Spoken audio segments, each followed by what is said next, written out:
국회 대정부 질문 나흘 내내 추미애 장관 아들 논란에 집중됐습니다. 오늘 마지막 날 추미애 장관이 출석해서 답변을 했습니다. 일종의 증언인 셈인데요. 지금 과연 국방부에 누가 민원 전화를 했느냐를 놓고 이런저런 얘기가 나오는데 추미애 장관 나도 남편도 국방부에 민원을 넣지 않았다라고 답변했습니다. 그동안 이런저런 의혹이 제기가 됐는데 추미애 장관이 이렇게 답변한 것을 보면 지금 뭐 녹음 파일이 있다, 여성 목소리다, 보좌관이 전화했다 여러 얘기가 나오는데 일단 본인이나 남편이 전화한 사실이 없다고 확실하게 얘기를 한 것입니다. 자, 이제 앞으로 이런 부분이 어떻게 정리될까 하는 부분을 한번 짚어보죠. 관련된 녹취 들어봅니다. 아드님이 부모님께서 민원을 넣었다고 이야기한 그 배경에는 평소에 장관님이나 부군께서 아드님을 많이 챙겨주시기 때문에 당연히 본인의 병가 민원을 했을 것이다라는 그런 동기가 있었다고 판단되는데 맞습니까? 아닙니다. 오히려 반대로 저나 남편은 일로서 아주 바쁘고요. 아이들 제 아들 딸들은 거의 모든 문제를 스스로 해결해 하면서 살아왔습니다. 아들의 동료 병사가 최근에 특권도 없었다. 엄마가 누구인지 밝히지도 않았다. 이 사건 이전에는 몰랐다. 엄마는 한 번도 부대에 면회온 사실이 없었다. 언론이 너무 마녀사냥하는 것 같다. 라고 하면서 인터뷰하는 걸 듣게 됐습니다. 그걸 들어보니 아들의 카투사 복무가 간단치만 않은 거였구나. 건강하게 군 생활을 잘 마친 것을 군 당국에 감사드리고 현재도 사회인으로 잘 활동을 하고 있습니다. 그러니까 더 이상 아들의 사생활을 캐거나 하지 말아주시기 바랍니다. 예, 세 분 패널 함께하겠습니다. 김영주 전 의원, 최창렬 용인대 교수, 최경철 매일신문 편집위원 나와 계십니다. 안녕하십니까? 안녕하세요. 자, 김 의원, 지금 이제 처음에 의혹이 계속 제기되고 해명하고 또 곁가지로 이런저런 말실수 나오고 이제 이런 과정이 정말 지루할 정도로 계속이 됐어요. 언제쯤 정리가 될까 싶은데 오늘 대정부 질문 마지막 날이잖아요. 사실 그동안 추미애 장관으로서는 대정부 질문에 답변하는 시간이 자신의 입장을 밝히는 시간도 되기는 됐다고 봐야죠. 네.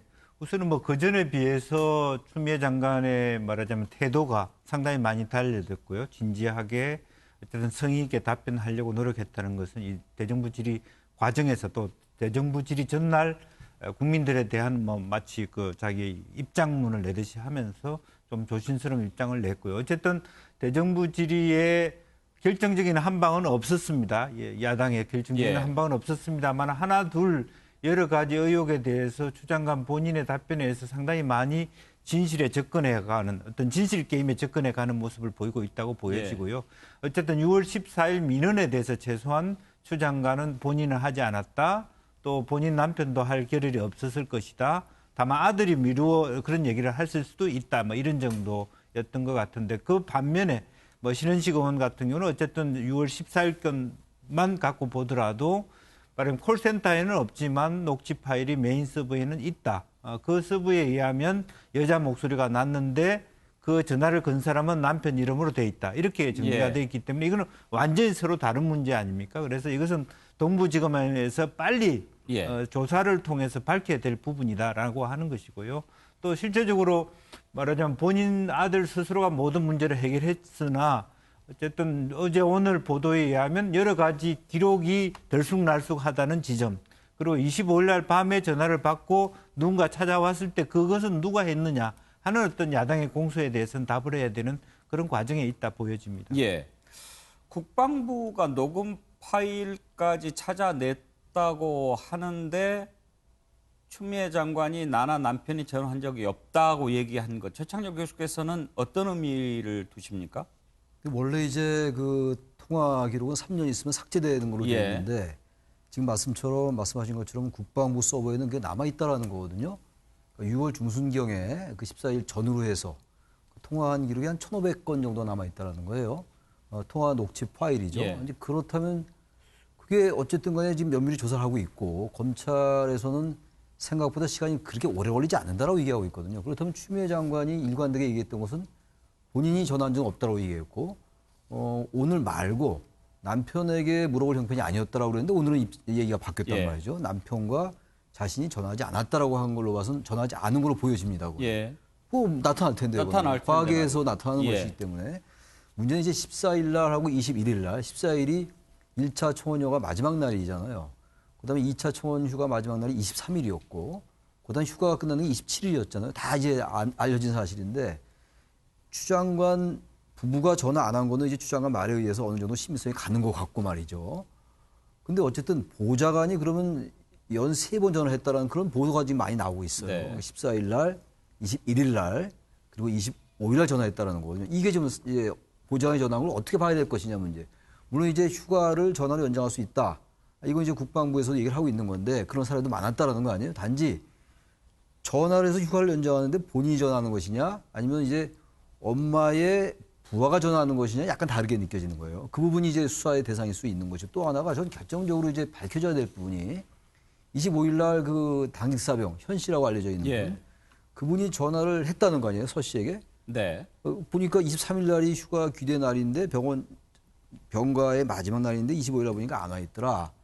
그래서 연락을 했더니만 아직 집이더라. 그러고 나서 오후 9시 반에 25일 밤 9시 반이에요. 6월 25일 날. 그때 장교가 와가지고 상급부대 장교가 와서 휴가 처리됐다라고 얘기했다라는 거예요. 근데 지금 서치 측은 그렇지 않다라고 얘기하고 있는 거거든요. 예. 그러니까 전화할 이유가 없었다. 왜냐하면 다 처리가 됐기 때문에 예. 당직사병이 하던 이유가 없다. 예. 라는 게 서치 측의 입장인 것이고 그 당직사병은 전화했다라는 것이기 때문에 이걸 빨리 밝혀야 돼요. 그래서 네. 지금 여당 쪽에 황희 의원 같은 경우에는 그 현병장인가요? 그렇죠. 오히려 그 제보했던 장병이 의심이 간다는 거 아닙니까? 뭐 그래서 이제 단독범이다 이런 얘기를 했던 예. 거죠. 물론 나중에 네. 삭제는 했습니다만. 그러니까 말하자면 이게 완전히 상치돼요. 예. 그러니까 상치되는 몇 가지 지점들이 있거든요. 그런 부분들이 밝혀지면은 우리 통화 녹취 내용하고 25일 날 서 씨하고 당직사병하고 통화를 했는지 여부 이런 것들이 밝혀져야 되는 것이 예. 또 하나가 이제 보좌관이 전화한 게 어떻게 받아들여질 것인가 이런 것도 이제 나중에 차원이겠죠. 좀 세세한 부분이긴 하지만 본질과 관련된 부분이니까 이 부분 먼저 좀 짚어보고 그리고 또 전체적으로 들여다볼 것을 한번 보죠. 최경철 의원은 오늘까지 이루어진 상황을 보면서 이 사건이 어떻게 정리가 될 것으로 예상하십니까? 일단 사법적으로는 지금 보좌관의 행위가 어떠한 것이냐를 규명하는 것이 가장 첫 번째죠. 보좌관이 부정청탁을 하여서 부정청탁 방지법으로 입건될 것이냐 아니면 직권남용까지 갈 것이냐 그리고 보좌관에게 추미애 장관이 지시를 하였느냐 이 연결고리를 또 밝혀내야 되겠죠. 여기에 따라서 추미애 장관과 보좌관의 연결고리가 만약에 나와버린다면 이 사안은 커지는 것이고 이것들 추미애 장관이 지시하지 않았다. 지금 일관되게 지시하지 않았다고 주장하고 있습니다. 추미애 장관은. 이 연결고리가 나오지 않고 보좌관이 그 추미애 장관의 아들하고 그냥 통화하여서 아들이 이러한 상황에 처해 있는데 형 동생이라고 했다는 보도가 많아요. 형 이걸 좀 도와주세요. 제가 이런 사경이 지금 다리가 많이 아픕니다. 귀대하기 어렵습니다. 그런데 그 형 동생 하는 사이에서 이루어진 일로 끝이 난다면 아마 부정청탁 방지법으로 그냥 그 단순하게 조금 사안이 아주 경미하게 끝나지 않을까. 하지만 추 장관과 보좌관 사이에 연결고리가 나온다면 이 사안은 굉장히 커진다고 봐야 되겠죠. 예. 이 상황과 관련해서 추미애 장관이 그동안에 해명해왔던 내용들을 한번 정리해봤습니다. 들어보실까요? 제가 국방부 민원실에 전화한 사실은 없습니다. 없습니까? 또 제가 그러면은 그렇게 전화를 하지 어차피, 않고 네. 국방부 민원실이 아닌 다른 곳에 그 보좌진을 시켜서 민원을 제기한 사실도 없습니까? 제가 보좌진을 시킨 사실이 없습니다. 없습니다. 자대 배치 청탁 자체는 아들로부터 들어보니 난수 추천 방식으로 현장에서 이루어지는 거라고 하고요. 또 현장의 모습도 랜덤으로 그 자리에서 결정을 해서 알리기 때문에 전혀 그런 청탁이 개입될 소지가 없다라는 것이고 자격이 안 되는 걸 어거지로 기회 달라라고 하면 청탁이겠죠. 그러나 충분히 해낼 수 있는 그런 능력을 가진 아이입니다. 그런데 굳이 청탁할 이유가 없겠죠. 예, 과연 진실이 뭐냐 하는 것을 두고 계속 공방이 벌어지고 있지만 뚜렷한 답은 아직까지 나오지 않고 있습니다. 글쎄요, 검찰이 수사를 하고 있다고 하니까 검찰 수사 결과가 발표되면 어느 정도 진실에 접근할 수 있을지 모르겠는데요. 지금 정치권에서는 완전히 이 문제가 모든 이슈를 끌어당기는 블랙홀이 되고 있습니다. 정치권 공방을 한번 들어보시겠습니다. 군을 사유화하고 군에서 정치에 개입하고 그랬던 세력들이 옛날에는 민간인을 사찰하고 공작하고 그랬습니다. 쿠데타까지 일으켰습니다. 이제 그런 것들이 안 되니까 그 세력들이 국회에 와서 공작을 합니다. 여기 국회에 들어온 쿠데타 세력은 누굴 이야기합니까? 쿠데타란 누가 쿠데타 세력이고 이 들어와서 공작을 했다는 말씀이 과연 무엇인지. 쿠데타 세력이라면 여기 저하고 신원식 장군하고 두 사람이 군복을 입었던 사람이기 때문에 해당될 겁니다. 제가 두 분을 지목해서 무슨 뭐 쿠데타에 직접 참여했다든가 앞장서 그런 의도로 한 게 아니고 저는 뭐 그런 데서는 제가 유감 표명을 합니다. 우리 식당 가가지고 김치찌개 시킨 것 좀 빨리 좀 주세요. 그럼 이게 청탁이에요, 민원이에요? 알아볼 수 있는 거잖아요. 보좌관이 저는 이런 것 같아요. 하태경 의원이 부산에서부터 누수공장 출연하려고 서울까지 KTX 타고 올라와요. 중간에 화장실 갈 수 있죠. 근데 너 오는 중에 뭐 했어? 화장실 갔다 온 거 얘기 안 할 수 있는 거죠. 그런 지엽적이고 아주 그 격가지 일이라고 저는 생각해요. 최근에 이 정치권에서 일어나는 여러 가지 발언들을 보고 보면은 일반 국민이 상식적으로 판단하는 이러한 것이 불가능할 정도의 발언들이 쏟아지고 있는데 과연 이래 가지고서 우리나라가 정상적인 국가로 발전할 수 있을 것인지에 대해서 매우 회의적인 생각을 갖습니다. 예, 김영준 지금 이게 정치권으로 이렇게 번지면서 이런저런 이제 쉽게 말하면 뭐 여당에서는 추미애 장관을 좀 엄호사격한다고 나오는 얘기들인데 뭐 가장 최근에는 뭐 안중근 의사 관련 발언까지 민주당 대변인이 했다가 또 부적절하다고 지적받지 않았습니까? 네. 오히려 좀 사안이 막 이상해지는 느낌도 있어요. 그렇습니다. 이제 그 전제가 예를 들어서 뭐 오늘 뭐 김종민 의원도 나오겠습니다만은 실제적으로 보면 이제 신은식 의원하고 또 이 문제에 대해서 말하자면 미팔군 인력 핵심 책임자였던 예편한 이대령과 그 전부터 아는 사이다라고 하는 부분에 대해서 쉽게 말하자면 여당은 의심의 눈초리를 거두지 안 하는 것 같습니다. 그러니까 여러 가지 그러면 신은식 의원이 여러 가지 녹취 파일 제보자가 있다고 하지만 그 녹취 파일이 어디서 오는 건지 뭐 어떤 근거로 여성 목소리가 나왔다고 얘기하는 것인지에 대해서 이게 간단한 그냥 말하자면 의혹제기의 문제가 아니라 하나의 기획이다, 하나의 공작이다 이런 의심들을 하게 되는 배경이 있습니다. 그 배경에는 말하자면 녹취하는 과정에서 전 예편 대령이란 분이 마치 그 추 장관의 부모와 남편을 개인적으로 한 40분 그냥 혼낸 적이 있는 것처럼 발표해서 그것이 정폭되는 부분이 하나 좀 있었다는 부분이고요. 이제 그럼에도 불구하고 이것이 국민 일반의 감정에 비해서는 좀 동떨어진 부분이 있죠. 그렇다고 하더라도 예컨대 이제 말하자면 서일변의 대변인이 얘기했던 말하자면 카투샤는 기본적으로 미군의 규정에 더 우선한다. 이것이 사실 그렇지 않다라고 하는 부분이 드러나는 과정에서 좀 그랬고요.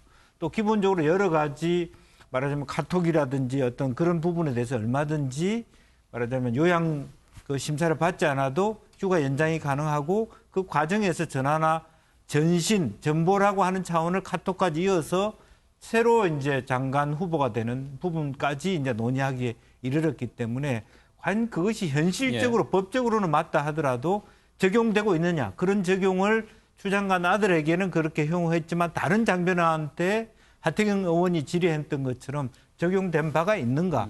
이런 부분에 있어서 형평성의 논란 때문에 10차례 국민의 감정으로부터 이렇게 말하자면 호소하는 부분이 받아들이지 못하고 있는 거 아닌가. 그리고 또 하나는 추 장관 본인이 처음부터 말끔하게 예. 이 문제는 이래 왔다라고 하는 소송에 밝히는 것이 아니라 계속 막 살라미 전술로서 태도에 있어서 전혀 아닌 이야기처럼 예. 하다가 하나하나 풀고 있는 것도 불만을 쌓이게 하는 그런 예. 요소가 되고 있다 그렇게 보여집니다.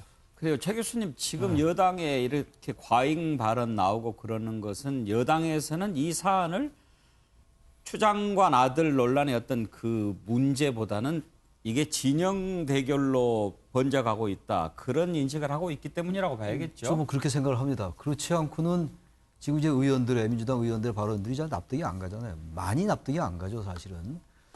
그래서 처음에 이제 몇 명 의원들의 발언이 보도가 됐었거든요. 그래서 그 정도로 그칠 줄 알았거든요. 근데 지금 의원들의 발언이 계속 나오고 있단 말이죠. 그리고 어떻게 보면은 발언의 수위가 높아가고 있잖아요. 아까 앵커께서 말씀하신 것처럼 뭐 쿠데타 얘기도 나오고 이제 안중근 의사 열사까지 나왔단 말이에요. 누가 봐도 그건 마땅한 비유가 아니란 말이에요. 그럼 그 발언을 하는 의원들께서 그 부분을 모를 리가 없을 것 같은데 전 그래서 제가 이제 그런 그 조직에 들어가 보이지 않았기 때문에 모르겠습니다만 전 어쨌든 외부적인 시각에서 보는 거 아니겠어요? 제가 삼자적 관점에서 제가 뭐 어느 쪽을 지지하는 성향이 있건 없건 그걸 떠나서 말이죠. 이런 생각을 제가 해봤어요. 그 내부에 있다 보면은 뭐 우리가 확증 편향이라는 얘기를 많이 하는데 예. 그 확증 편향이 아니더라도 예. 확증 편향은 정말 자기가 그렇게 생각하는 것이고 그렇지 않은 사실에 대해서 저는 확증 편향이란 말에 동의하기가 좀 어렵고요. 제가 추론키에는 그 스크럼 내에서 그런 발언들을 안 하면 뭔가 거기서 약간 소외되는 그런 분위기가 있는 것은 아닌지. 그래서 자꾸만 왜냐하면 몇 명의 의원들의 발언이 무리하다라는 게 계속 나왔단 말이에요. 보도도 있었고 비판도 있었는데 그럼에도 불구하고 그런 얘기가 나오는 거는 예. 뭔가 뭐 의도적인 얘기까지는 아니라 하더라도 그런 발언을 함으로써 그 내부에서 그 진영 또 대우에서 이탈하지 않지 않겠는가는 암묵적이고 묵시적인 또는 무의식적인 그런 것이 작동되는 것은 아닌지. 그럼 이게 좀 설명이 돼요. 예. 그러니까 만약에 여기서 밀리면 이제 검찰개혁이 안 되고 우리가 진다 뭐 이런 정치적인 생각 이전에 그 내부에서 그런 부분들이 있는 것은 아니지. 혹시 김영주 의원께서 의원생활 해보셨으니까 더 잘 아시고 전 모르겠어요. 의원생활 안 해봐서. 그렇다면은 뭔가 그럴 수 있겠다는 생각이 드는데 그렇지 예. 않다면 이게 쿠데타의 비유가 되고 우리 군대 갔다 온 거 저도 군대에서 갔다 왔거든요. 저도 다쳐서 한 달 동안 입실한 적도 있었어요. 예. 전방에서. 근데 그걸 안중근 열사에 비유한다고 너무 과도했거든요. 네. 그러면 뭐 대한민국 군대 갔다 온 사람은 다 안중근 의사인 거죠. 강창길 전 의원이 그 얘기를 한 거 아니에요. 예. 그래서 제가 말씀 좀 길게 얘기한 그런 부분들이 작용하는 것은 아닌지. 최경철 의원 과잉 발언 중에 어떤 것들이 가장 좀 황당했습니까? 뭐 안중근 의사도 황당했지만 저는 그 정청래 의원의 김치찌개 발언, 예. 뭐 김치찌개 빨리 달라고 한 것도 죄냐 그렇게 말씀하셨는데 이 민주당에서 이 사안을 보는 것이 굉장히 좀 가볍게 여깁니다. 이 사안을. 이 군대라는 것이요 굉장히 엄한 곳이지 않습니까? 군대가 엄한 이유는 총을 다루기 때문입니다. 사람의 생명을 다루고 총을 다루기 때문에 군대가 엄하지 않으면 굉장히 많은 사고가 납니다. 그렇기 때문에 군무 이탈이나 그리고 탈영에 대해서 아주 엄격하게 대하는 겁니다. 그런데 군무 이탈이나 탈영에 대해서 이렇게 엄격하게 적용하는 대한민국 군대에서 귀대가 늦었고 그리고 귀대하지 않고 전화로 휴가를 연장하였다는 것은 굉장히 이례적인 거죠. 군대는 무조건 눈으로 확인하는 겁니다. 눈으로 확인하고 휴가를 나갈 때도 신고를 하고 나오죠. 그냥 휴가 나가는 거 아니지 않습니까? 전역을 할 때도 신고를 하고 전역을 합니다. 왜냐하면 예비역으로 넘어가는 단계이기 때문입니다. 그런 상황에서 군대가 이렇게 엄격하고 질서를 중요시하는데 귀대를 하지 않고 그냥 전화나 그리고 앞으로는 카톡으로 된다고 한다면 이것은 정상적인 질서로 볼 수가 없죠. 그렇기 때문에 지금 많은 국민들이 이상하게 여기는 겁니다. 근데 민주당의 생각은 그거 뭐 별거 아니야. 대수롭게 여기고 있다는 것이죠. 여기에서 국민들과의 생각의 차이가 많이 벌어지고 있다는 거죠. 그런데 이 생각의 차이를 좁히려는 노력을 하지 않고 계속 자기 주장을 하다 보니까 안중근 의사 비유도 네. 나오고 김치찌개 비유도 나오는 겁니다. 무엇보다도 또 이제 군 관련하면 공정성 떠오르게 되죠. 그런 부분들이 이런 논란 쉽게 가라앉지 않게 만드는 이유가 될 수도 있을 겁니다. 그런데요. 지금 추미애 장관 아들 논란이 계속되면서 여야 내부에서도 조금씩 다른 목소리가 나오기는 합니다. 민주당의 박용진 의원, 뭐 원래 내부에서 좀 쓴소리 많이 합니다만 이번 일과 관련해서 여당 쪽에 나오는 일반적인 얘기하고는 좀 다른 목소리를 하기도 했죠. 그런가 하면 국민의힘에서도요, 이런 목소리가 나왔습니다. 국민의힘 지난 총선 때 선대위 부위원장을 맡았던 조성은 부위원장이 이런 글을 페이스북에 올렸습니다. 지금 과연 이 문제가 솔직히 이 난리를 피울 일이냐, 그런 얘기를 합니다. 제가 약간 소개를 드리면, 지금 이렇게 하는 것은 정말 정치가 아니다. 그걸로 병역 면제 받은 것도 아니고, 수술도 안 했는데 수술한 걸로 뻥치고 휴가를 쓴 것도 아니고, 군 생활에서 받을 수 있는 전체 휴가를 초과해서 아예 특혜를 받은 것도 아니고, 수술 때 붙여서 휴가 쓴 것 외에 전체 휴가 덜 쓰고 병역 이행을 마쳤다. 자, 이렇게 설명했는데, 추미애 장관 아들을 옹호하기 위해서 한 발언은 아니고요. 결국은 이런 결론입니다. 지금 이런 문제에 올인하다 보니까 추경을 4번이나 하고 국가 재정이 이렇게 이상하게 집행된 게 많은데, 이런 것에 다 덮여서 우리가 정작 싸워야 될 것을 놓치는 게 아니냐, 이런 주장을 한 겁니다. 이와 관련해서 한 가지 또 짚어볼 만한 게 여론조사 내용입니다. 여론조사를 보면은요, 지금 이렇게 민주당이 악재라고 할 수 있는 추미애 장관 아들 논란에서 벗어나지 못하고 있는데, 오히려 지지율은 국민의힘이 더 빠졌습니다. 민주당이 조금 올랐고요. 이것은 뭘 의미할까요? 오히려 국민의힘 일부에서는 여당이 오히려 이 논란을 계속 방치하는 게 아닌가, 다른 이슈를 재우기 위해서 추미애 장관 아들 논란을 은근히 계속 두고 있는 게 아닌가, 이런 의심의 눈길까지도 보내고 있습니다. 한번 이 부분 짚어보겠습니다.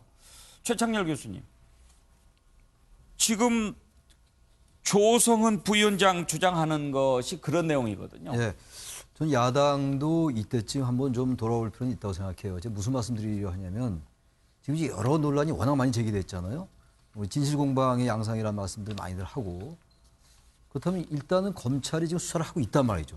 그동안 검찰의 늑장 수사 같은 비판도 있었고 말이죠. 그렇다면 다행스럽게 국방부에 녹취 파일이 있다고 하니까 그거를 들여다보면 상당히 많이 풀릴 겁니다, 아마. 그러면 이제 야당은 좀 이럴 때는 좀 진지하게 기다려보는, 여당이 그렇게 발언을 하든 말든 기다려보면서, 아주 이슈가 많잖아요. 아까 조 위원장 그분 말씀처럼. 그런 거 좀 차분하게 실타에 들어갔으면 어떤가라는 생각이 좀 들고요. 또 하나는 그 제보를 할 때 너무 제보 내용과 지금 이쪽에 추미애 장관이 얘기하는 게 완전히 다르잖아요. 신원식 의원 같은 경우도 그러고. 그런 것들을 하려면 근거 정확히 얘기해라. 논점이나 이런 것들. 근데 그게 처음엔 야당 말이 맞아라고 했다가 이게 너무 오래 가고 있잖아요. 예. 피곤감이 분명히 생기는 거예요. 그렇다 보면 이제 동력이 떨어지는 거거든요. 우리가 흔히 말하는. 그래서 아마 아까 말씀하신 지지율이 지금 국민의힘이 오히려 떨어지는, 예. 그런 걸로 가고, 또 하나 문제는 여당을 지지하는 사람들 여당 이러면 안 되라고 하다가 더 밀리면 안 돼 그러면서 지지층이 결집할 수도 있어요. 그러니까 이게 이 시간이 오래 가면서 양상이 좀 바뀌는 거죠. 결정적인 한 방이 안 나오니까 야당으로부터. 그래서 야당도 지금 국민의힘도 약간의 전략 수정할 필요가 있다. 몇 가지 지금 정부의 정책을 비판할 게 많이 있거든요. 그런 거 질타하면서 그러나 철저히 우리는 검찰 수사를 지켜보겠다라는 쪽으로 간다면 오히려 상황이 바뀔 수도 있지 않는가를 지적한 것 같습니다, 그분이. 최경철 의원, 지금 과연 야당이 여기에 올인해야 될 그런 상황이라고 보십니까? 저는 아까 말씀하셨던 선대위 부위원장 하셨던 분의 말도 맞죠. 그런 말도 있어야 합니다. 민주정당에서 어떻게 한 의견만 있습니까? 다른 의견도 있어야 되죠. 왜 그분이 그런 말을 하셨겠습니까? 지금 코로나19 때문에 국민들이 많이 힘들기 때문에 다른 것에도 야당이 목소리를 내줘야 한다는 그런 취지로 해석합니다. 그런데 야당이 지금 국민의힘이 이렇게 이 이슈에 올인하는 이유는 단 한 가지입니다. 예. 지금까지 검찰 수사가 8개월 넘게 이어졌는데 왜 수사 결과가 빨리 나오지 않았느냐. 그 부분에 대해서 굉장히 큰 의심을 가질 수밖에 없답니다. 수사를 하기는 한 걸까요? 수사를 제대로 안 했죠. 왜냐하면 최근에 다시 그 관계인들을 소환 조사하는 걸로 봐서는 물을 걸 제대로 못 물었다는 겁니다. 그리고 증거도 제대로 확보하지 못했다는 것이죠. 이제 강제 수사해서 압수수색 하지 않습니까? 그러니까 그 과정에서 미리 빨리 수사를 속도를 내고 결론을 냈었다면 이렇게까지 국론이 불현될 까닭이 없었죠. 그것은 검찰이 제대로 된 수사를 못했기 때문에 야당이 이렇게 이 이슈에 매달릴 수밖에 없는 것이고, 야당이 또 역할을 해야 되겠죠. 야당은 추경에 대해서도 꼼꼼하게 잘 살펴봐야 됩니다. 추경이 허투루 쓰이는 것이 없는지 국민의 나라 돈이 지금 8조 원 가까이 또 지출이 돼야 되는데 이 부분에 대해서도 열심히 해야 되겠죠. 그러나 추미애 장관에 관한 그 의혹도 야당으로서 당연히 짊어져야 될 의무다. 이렇게 봅니다.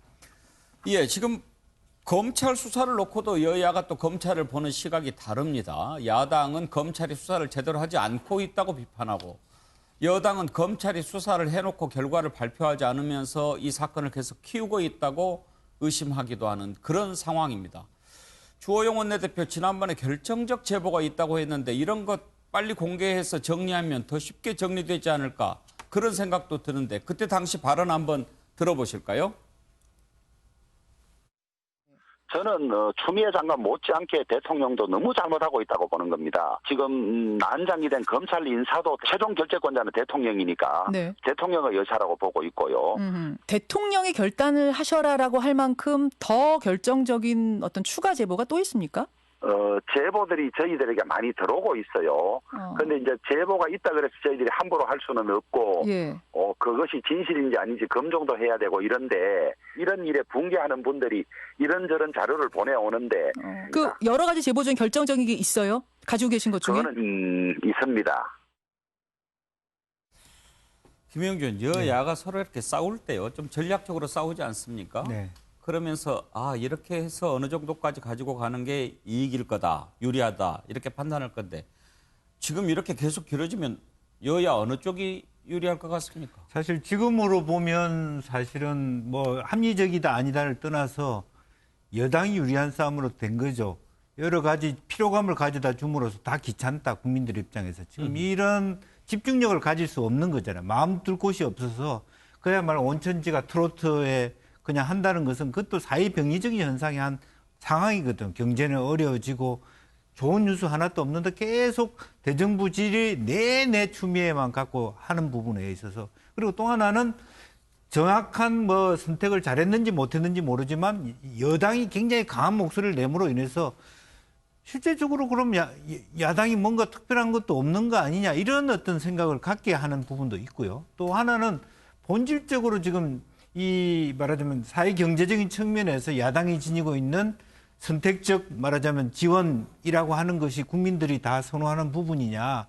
결과적으로는 대정부 질의를 하더라도 정치적인 부분에 있어서는 집중적으로 질의를 하고 사회 경제적 부분에 있어서는 여러 가지 국민들을 어떻게 살릴 것이냐를 꼬치꼬치 물었다면 상당히 그것은 또 다른 문제라고 보여지거든요. 예. 이 사람들이 대안을 가지고 그래도 추미애 그 장관 것은 캐묻더라도 우리나라 전체의 경제나 정치를 생각하는 분들이구나 이런 생각을 함으로써 여러 가지 지지율의 변동을 가져줄 수 있는데 결정적인 한 방도 없으면서 계속 돌아가면서 비슷한 질문만 하고 있다라는 것이 국민으로 하여금 그렇게 환심을 사지 못한 요소가 된 거 아닌가 그렇게 생각이 듭니다. 예.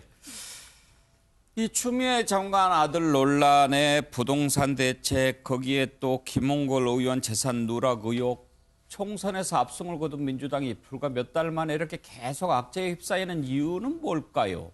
이 부분도 한번 좀 생각해 보겠습니다. 관련된 녹취를 먼저 들어보겠습니다. 13세 이상 모든 이동전화 사용자에 대한 통신비 2만 원 지원은 철회하는 것이 좋겠습니다.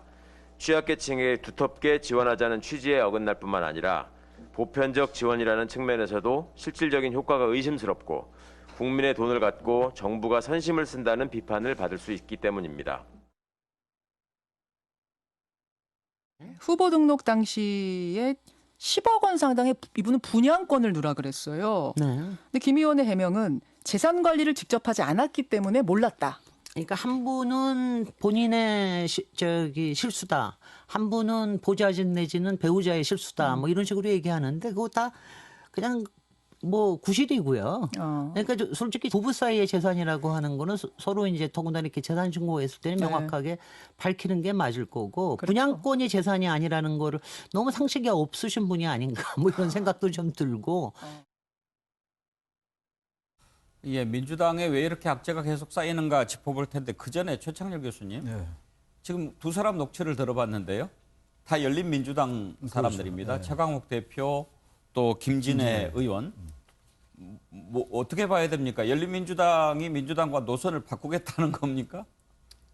통신비 문제는 전 여권 내에서도 의견이 다를 수 있다고 예. 봐요. 여야도 그렇고 말이죠. 그래서 통신비는 순수 정책에 관련된 문제라고 보고 이 김홍걸 의원 문제는 이건 정책의 문제가 아니라 도덕의 문제거든요.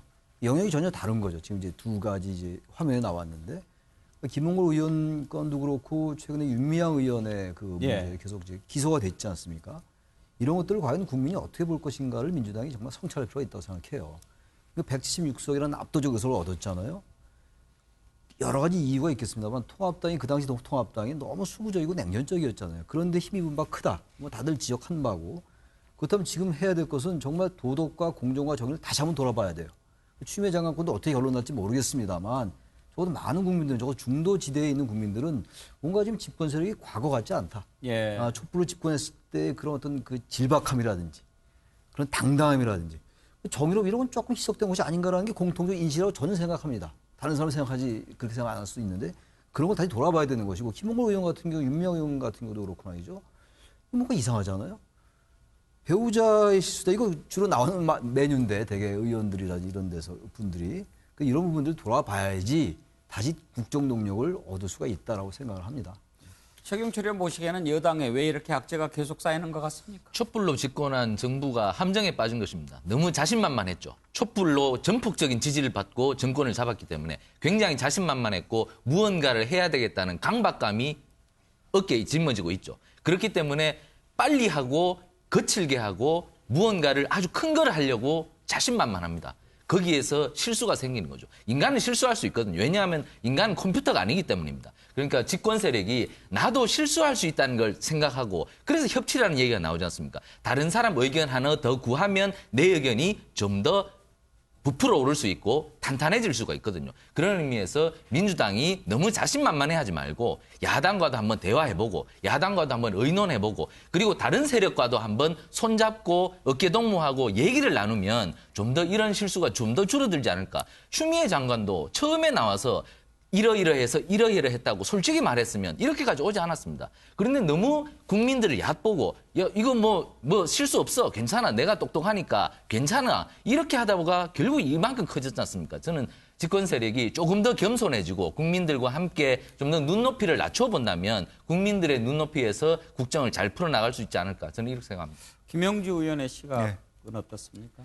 뭐 그동안에 이번 총선은 실제적으로 보면 위성정당이라든지 여러 가지 민주당 자체로서 통제하기 어려운 지점들이 많이 있습니다. 비례대표 의원들이나 똑같은 결여를 하지만 다른 정당에서 왔다든지 그렇기 때문에 지지율이 조금씩 차이 나는 스펙트럼의 차이가 지금 그 목소리 그 자체가 반영되거든요. 이제 그런 것에 훈련이 돼 있어야 되고 지금이라도 여러 가지 우리가 밀리면 안 된다는 것 측면보다는 우리가 갖고 있는 문제를 빨리 확인할 필요가 있습니다. 최근에 문제가 보니까 확인하지 않고 상대방의 문제점, 공격 포인트의 방어를 어떻게 할 것이냐가 바로 가기 때문에 허점이 생기는 것이라고 보고 현재 우리 당의 의원들 중에서 문제는 뭐냐라고 하는 것을 집안 단속을 좀 철저하게 하면서 말하자면 이번에 윤리감찰단도 떴습니다만 네. 조금 더 공명정대하게 자기 기준을 높이는 그런 노력이 있어야 될 것 같습니다. 예.